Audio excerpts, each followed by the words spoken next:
Welcome to Guts, Passion, and Winning, a show where we connect with people who have the courage to walk off the beaten path, people driven by conviction, people who intend to succeed in their mission.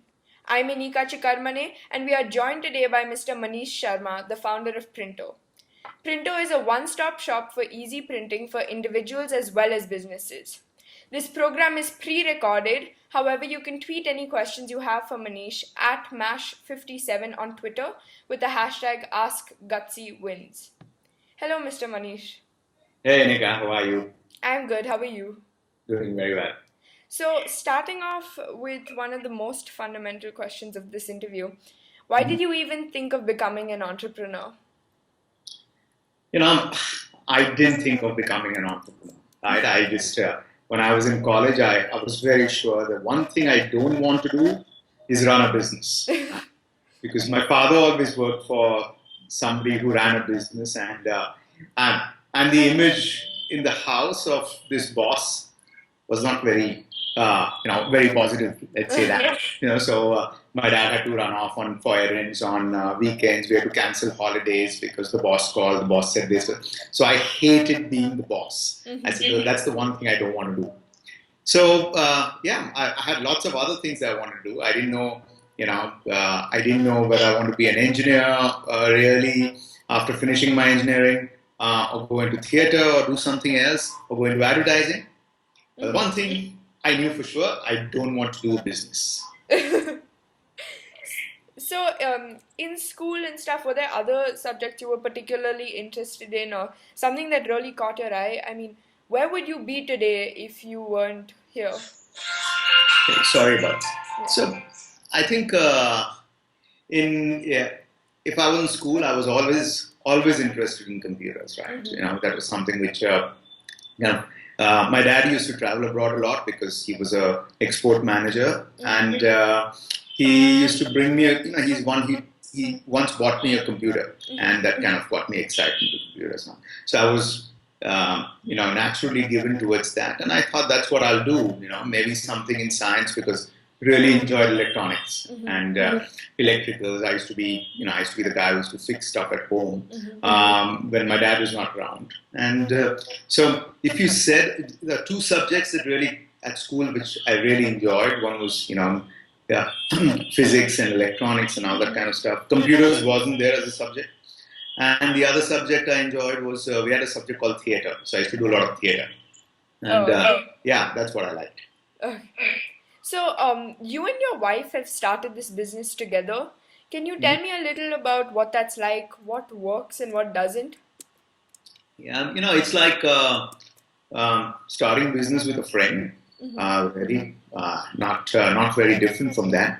But what doesn't work is that once you grow up, you don't live with this friend, right? You kind of come back home and you don't talk about work all the time, right? So that was difficult because we used to come back home and always talk about work all the time, right? Because both of us were living together as well as working together. And I think besides that, it was a lot of fun, right? So we had arguments, we had squabbles, but it was a lot of fun otherwise because we came with different skills. And what she had, I don't yet possess. And perhaps I had a few skills which were useful. So, do you have any advice you'd like to give other entrepreneurs who are co-founding a business and are closely related? No, I don't. I don't really think that one can give advice because everyone's situation is different. I could, talk about my situation and see, hey, this is what didn't work for me. This worked for me. But I do feel that.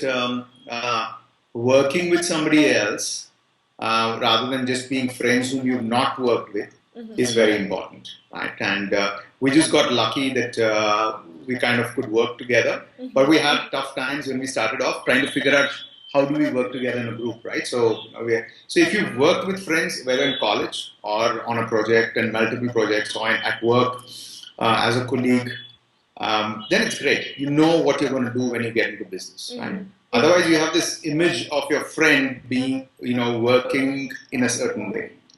So I just felt that it would have been great if I had worked with my friend, my partner, and of course my wife before I started. And so I would really know what my strengths and weaknesses are, and she would know the same about herself and each other.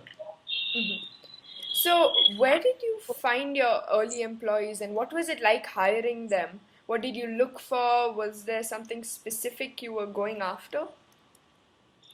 Yeah, when I started Printo, I was I was new to the city. I just come back to Bangalore, and I'm from Bombay, and I knew nobody in Bangalore, and especially nobody in print because I don't know anything about print.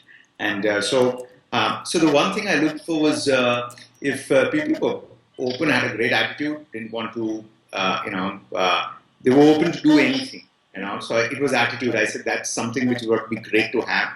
Everything else we can learn, right? So it's not rocket science, and but you can't learn a few things, right? So I could not. I would find it difficult to work with someone who would say I will not do this. So one of the questions we used to ask a lot of our early colleagues is, "Are you okay doing everything, including cleaning up?" Right? And because my wife and I would clean the shop, we would clean the toilet, and we wanted everybody else to be as comfortable about it, right? So, and if anybody hesitated, then we felt, hey, this perhaps may not be the best fit for our team. So, you mentioned that you didn't really know anything about print. So, how did you even come up with this idea? I used to work in the US and UK, and we had some print shops like these, but in a different way. Mostly they used to be doing, they are more like nice, clean Xerox shops, right, as you see today in India. But we didn't have print shops in the same format. Though, whenever I needed print, I knew a few names. I could go to the shops, get it done. When I came back to India, I used to live in Bombay, and I was like figuring out what to do next, and I wanted to print some business cards, right? So I walked around, I went to a few shops, and when I went to the shops, they just really gave me shoddy service, and I was wondering why, and then I realized that because my order is so small, business cards only cost 300-400 rupees, and I only wanted 100 or 200. They just were not happy dealing with someone with such small quantities. And I didn't even bargain about the price, so I was surprised that why do they treat me poorly? And that got me thinking. I said, if that's the case, it must be the case with lots of folks like me and lots of small companies as well. So, so I started researching this, and I found that most of these shops, in fact, all of them were pretty, poorly run in terms of customer service. They wouldn't greet you. They wouldn't have standard processes. They wouldn't even give you a bill. They wouldn't even give you the same price. So I started researching this a little more, got intrigued, and that's how really the idea from a germ of an idea became into something slightly larger. So, was there a specific, is there a specific point in your entrepreneurial journey that you believe was the toughest? Was there? I think there were a lot of difficult times. Yeah, it's difficult to answer which was the toughest, but I do remember in 2009, we were going through a very difficult time. The economy had come crashing down, and we had built a business based, and we were expecting some funding to expand, and that didn't really happen, and that became a challenge. And we had to shut down some stores outside Bangalore, and that was really painful because we had to lay off some people as well. So I would remember that as one of the tougher times in our business. So you mentioned fundraising. What was that like? How much time did you end up spending on your raise, and what were you really looking for in investors? I was just looking for money. I earlier started off thinking that, hey, I need to look at investors who would add value and things like that. And when I met a lot of investors, I realized that they were as clueless as me, right? And the only difference was that they had money to offer. They were in a different industry, but they were fairly. If I call myself stupid and naive, they were as stupid and naive, right?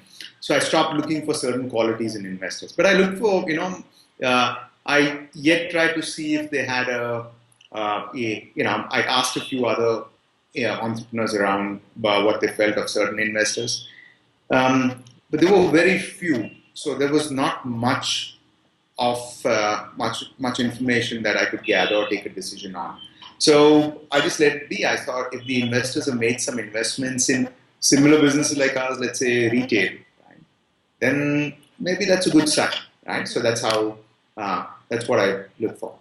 Um, it took me about 6 to 8 months to raise money, right? I think from the first time I met my investor, I pitched too many, and the last one I raised money from, it was maybe about 6 months, 5 to 6 months, and I guess I just got lucky. Otherwise, sometimes it takes even longer. So, as an entrepreneur, risk taking is said to be a crucial skill that entrepreneurs have. So, how do you go about minimizing your risks?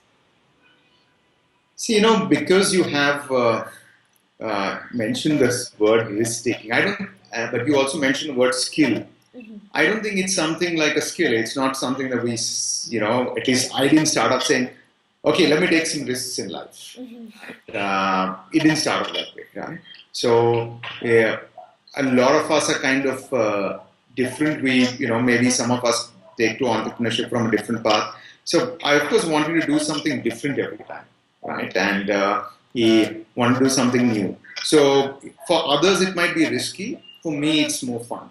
So there's uh, no minimizing fun, right? The more different it is, it's great.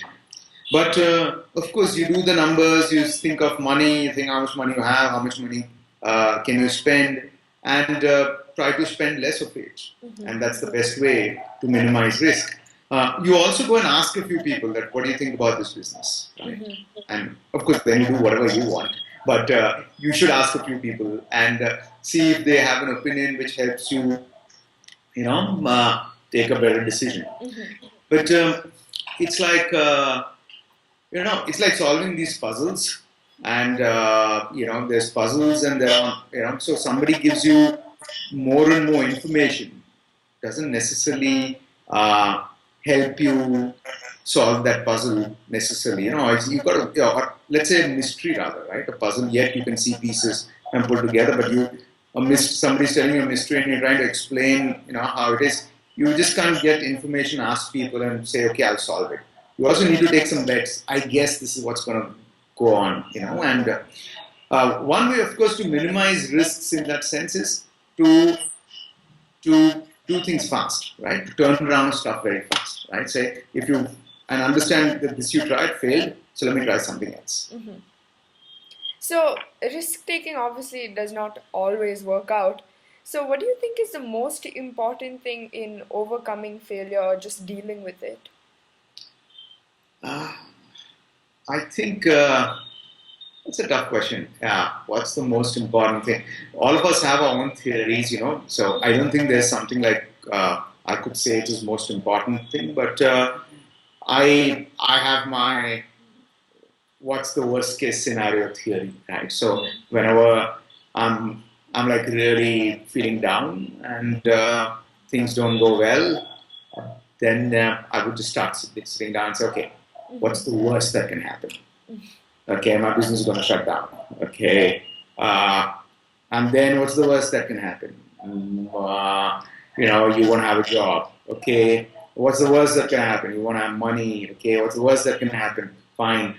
And slowly you realize that you reach an end and say, okay, then what are you going to do? You say, okay, you might look for a job or do another business. So I always used this even when I was in school and I was in deep shit, and I used to just think of what's the worst thing that can happen. And also, if I do this, and once I've committed the mistake, then and I feel scared, then I start, after feeling scared a bit, I just try to think of, hey, big deal, what's the first that can happen? Our parents will get to know about it, and they're going to, really yell at me, and that's worked for me even today. So, that's how I deal with it. I know different friends deal with it differently. So, how easy or hard was it to expand to Hyderabad? Do you plan to grow to other cities, or how would you do it differently if you had to start again? Yeah, so I think Hyderabad was, yeah, it seemed very easy to start off. It's very easy to start off. It's not easy to make it work just like Bangalore. So I think the interesting part in new city is that you can go and spot certain things, you see opportunities, and you take a bet that this will work in this location. But you soon realize the reason that everything's right, but it's not working. You're not making enough profits in the shop because uh, small decisions are not being taken at that same, because you're at the same shop. While when you started your first shop, you were taking all the small decisions because you were the entrepreneur, right? So I think starting off is okay, but sustaining it and growing it, right, needs some patience, needs you to be there, or needs a top team member to be there. But now that we've done Hyderabad, we've gone through all the jitters. Now we feel reasonably more confident. So this year we'll be starting off Chennai in another few months, and hopefully Pune in by June or July. So, high rentals and rising labor costs are a reality today. So, how do you see that affecting you in the days to come? In exactly the same way that it affects everybody else, right? All of us. So the rentals are going to move up. I think this is going to make it more and more difficult for us to make an okay margin. Labor costs will move up, but I think for us that's an opportunity to basically innovate, come up with some technology solutions, make our team more productive, right? So they can keep earning more money while being a printer. So there's a good side of labor cost going up, and that the rest of India gets to catch up and increase their earnings. So, I've been to at least one of your stores that has a FedEx in it. Can you talk to us about whether you see yourself becoming a gateway for other business services like this? Yes, it's a good question, right? So that was part of our vision when we started off, and we moved this very late because nobody wanted to really associate with someone who had just 3, 4 shops. But as we started growing, people showed interest, and the first part of this is putting in FedEx, and it's FedEx is available all shipping locations, all shop locations, and we're going to add different courier companies as well, so that we can have much more cost-effective shipping for within the city, within the country. The second one that is that's what we already added were merchandise, right? So we didn't do merchandise; we would only do print. So if you want USB sticks, you're a small company, you only want 50 USB sticks to give to client with your logo.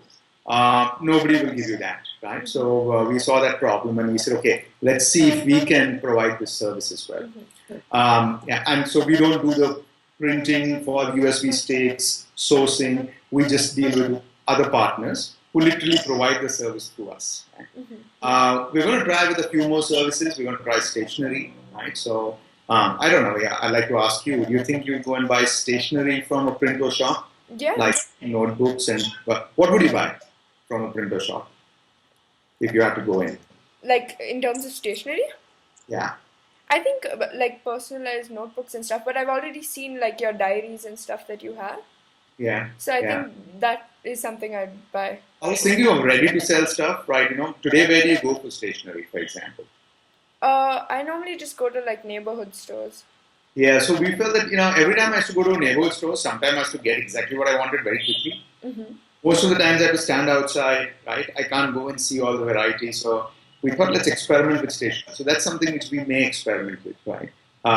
Hopefully this year, and and then add other services like digital marketing, maybe websites, things like that, which we feel our customers will need. So we spoke a little. I mean, we mentioned neighborhood stores. So how do you really distinguish yourself from the convenience and the easy availability of these neighborhood stores? Right. So neighborhood stores are important part of the ecosystem, right? So for example, if you need quick photocopies, right? and you need quick black and white printouts, right? You go to a neighborhood store, right? And and there are lots of them, right? Who give photocopies, who give even color printouts, and they have a space. They also give other services, sometimes stationery, sometimes others. If you need a little more professional service in terms of help with creating a document, or you need a little more professional service in terms of quality of print, right? You would come to a Printo. So you'd come to a Printo if you need help. Okay, you don't necessarily know exactly what you want. You also like consistent service. You want to keep coming back, getting the same, price, same quality, same, look and feel of also the environment that you're going to, and you'd want to spend a little more on that product, right? So you may not come to Printo just for a photocopy, though a lot of our customers do get photocopies at Printo, but we are not the cheapest place for photocopy, and I would say you can, as a student, you might want to go to other places, which are quicker, in fact, right? Because we are serving customers who've got larger files, who've got a lot of professional printing at times, and that takes time. So customers normally come to us and are willing to spend about half an hour to an hour waiting, getting the things done. Mm-hmm. So for some jobs, we are not the best, right? And that's where neighborhood coffee shops and print shops can come in and fill in the gap. Mm-hmm. So your business appears to be significantly offline. Do you or would you take online orders from individuals? Because I know every time I have to get things printed, I have to get someone to have to nag someone to take me to and fro. Yeah. Nah, that's crazy. Yeah, I think so. We almost 10% of our business today comes online. Mm-hmm. Right? So we already have a website which takes orders online. You can order directly with the Printo shop from that website. And you place an order, go and pick it up at a Printo shop later. Right? Mm-hmm. So that's what we're doing. And I'm also working on a new venture on the side. Printo is also linked into that, but it's an app, right, which helps us get helps customers order with a local print shop. I can show it to you if you have a quick second. Right? Okay. And it's called Pi. Mm-hmm. It's my new venture. Oops, I've not installed the latest version. So I'll show you later. I'll send you a link. Yeah. Okay. But if you search for Print with Pi or printwithpi.com, it's an app which allows you to print photographs, documents, anything with the closest store. That's BUY? No, it's Print with Pi, P-I. Oh.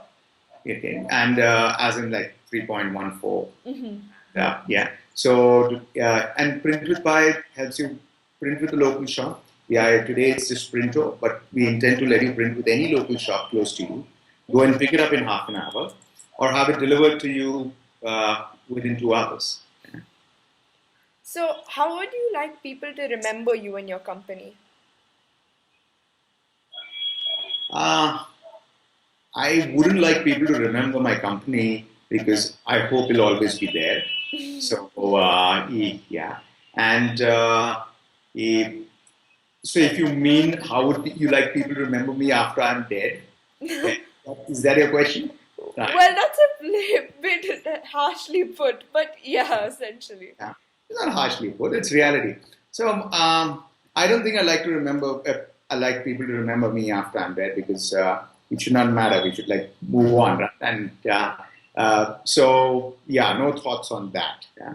But I definitely would like people to know Printo as a friendly company which respects human beings, for both people on both sides of the counter, right? So we have a policy which we say is happy people, happy customers, right? And for me, people come first, so our team comes first. If my team's happy, my customers will be happy. Mm-hmm. So I'd like people to remember Printo as a friendly, professional, happy place. Mm-hmm. So coming to one of the last questions of our interview, is there any advice or anything you'd like to say to young aspiring entrepreneurs who are still trying to figure out what they really want to do? Advice again? No, I hate advice. So yeah, and it's going to be really hypocritical if I start giving advice, right? But let me again share things which I share some of my experiences rather than give advice. Yeah. Uh-huh. So this is my third venture, and I've failed in one. Yeah, I have the first one is reasonably successful, and my friend and my close buddy of mine took that company ahead, and he yet runs the company. Uh, he the third one is Printo, which I yet feel is a work in progress, and it's doing okay, not bad. I'm proud of what my team has helped me build. But every time I failed, and even during Printo, there's so many times I feel that I've not been successful. And entrepreneurs, once we start, we get obsessed with the fact that we have to succeed, because everything around us is about success, right? And success is measured in how many news articles you get, how much money you raised, how much, what sometimes what car you drive, yeah. But a lot about media acclaim, acknowledgement, and and that almost determines how happy you feel rather than what you really do. And so that's one part. I realized that my happiness is in my control. Okay, it should not be linked so much to the success of the commercial success of my company. I should be happy every day what I do. Right? It took me a long time to understand that, and I'm yet understanding that. Right? Because most entrepreneurs are ambitious, and hence they become, we kind of get tough on ourselves. Anybody who's a good performer becomes tough on themselves, saying that I should perform better, which is very silly. Secondly, I feel that we should recognize that however good we are, however smart we are, however hardworking we are, there's a huge part of chance and luck. And I don't mean spiritual luck. I don't mean an external power. I don't mean any of that stuff. I'm talking of luck as in probability, right? The chance, statistics, right? So you roll a die. What are the chances? So you've got to do you've got to get a series of steps right, which you don't know anything about. Coincidentally, you get them right, and and then it's fantastic. Your business seems to be working, right? And at the same time, maybe your competition or your environment has to get a few things right themselves, or sorry, a few things wrong themselves if it's the competition, right? So that you succeed, right? So in Printo, for example, we got very lucky with a lot of things. We could have got a horrible landlord for our first property, let's say, right? We could have made the mistake of buying a very expensive machine, which would have completely not. I was very tempted to do that, but I would have been broke then, and all my savings would have gone bust. We would have, we could have started with 5 stores, saying let's build the brand, right? I didn't know that we should not start with 5 stores. I just thought, okay, start with 1 and maybe we'll grow, right? So, if somebody had told me, here, take the money, start 5 stores, I would have taken the money and started 5 stores, right? So we got lucky that nobody gave me money for 5 stores. And it's not in my control. I just got lucky. But the point I'm trying to make is a lot of things are not in our control, right? We do, things need to happen in a series of coincidences for so-called success, right? What's in our control seems to be how happy I'm going to be, right? And that depends on what expectations I set. So, in school, I would never expect to come first, right? I used to always land up like 5th or 6th. Or once I came 4th, I was ecstatic. I yet remember, right, that I was 4th in class, right? I don't know if schools today even have ranking, but yeah, you're ranked, right? So, so I figured that, but then as my expectations started growing, I became sadder and sadder, right? And with my exams in my college, I again became free because I didn't expect to even pass sometimes, right? And I cleared, and I did reasonably okay. So it was great fun. Yeah. So So I think if I had to speak to a fellow entrepreneur, I would say just chill, man. Just take it easy on yourself, right? And just enjoy life before it just passes you by. So thank you so much for taking the time out of your busy schedule to take time to talk to me. It was wonderful hearing your side of the story. Hey, great. Thanks a lot, Amika. I really enjoyed myself. Yeah. If you're watching this video and there's someone you'd like to see interviewed, do email me at gutsywins@gmail.com. And again, if you have any questions you'd like to ask Mr. Manish, you can tweet him at MASH57 with the hashtag AskGutsyWins. Thank you again, Mr. Manish. Bye, Amika.